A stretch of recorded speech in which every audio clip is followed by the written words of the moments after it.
that is DTF the same as sublimation?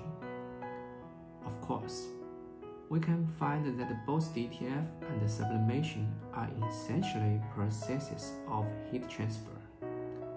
The pattern is transferred to the fabric by heating, and mainly both of them used in DIY clothes.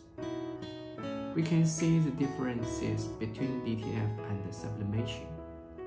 DTF uses PET film as a medium, while sublimation uses paper as a medium.